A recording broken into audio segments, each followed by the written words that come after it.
Понад 500 людей вже евакуювали з південних районів Херсонщини через викиди з заводу «Титан».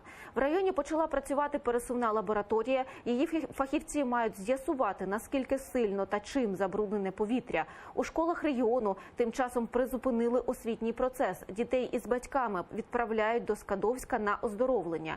Нині цією можливістю скористались 528 дітей та дорослих. Як напередодні проходила евакуація в Олександріївці, що у Каланчанському районі, спостерігали наші журналісти. Від самого ранку мешканці із дітьми збираються під місцевою Олександрівською школою.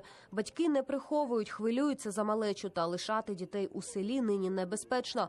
Хоч про небезпеку офіційно з місцевих урядників ніхто не казав, люди певні. Шкідливих речовин в повітрі багато, і вони нікуди не зникають. Ми, звісно, довольні, що діти їдуть, що не будуть дихати цими вибросами. Вчора взагалі було туман, тут стояв непроходимий. Особливо тут в центрі, взагалі тут як наче дим йшов.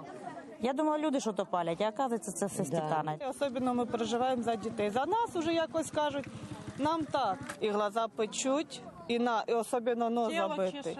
Нос забитий, прям дихати нема чим. Чим діти ото дихають з того титану, звісно, хай поїдуть, віддихнуть, свіжим повітрям подихають, хай наберуться сил. З Олександрівки на оздоровлення вирушили 36 учнів, 5 малюків з дитсадочка разом із мамами. Решта школярів, а це близько 70, лихо перечікують у родичів за межами області або ж вдома. 32 сім'ї, які забрали своїх дітей на самовивіз, ми так написали. Їх написали заяву, що вони до родичів, хто в Білу Церкву, хто в Полтаву, хто на Західну Україну. Усі дітки в нас на обліку. Є такі, що залишилися тут, їх небагато, але не забажали ніде їхати. Одні сказали, ми не хочемо. Такі є у нас дітки домосіди, так сказати. Не хочуть нікуди. Хоч пропонувалося, звичайно, всім. До Скадовська дітей відправили шкільними автобусами у супроводі поліції. В санаторії, де розмістилися, є всі вигоди, триразове харчування та, найголовніше, медичний супровід.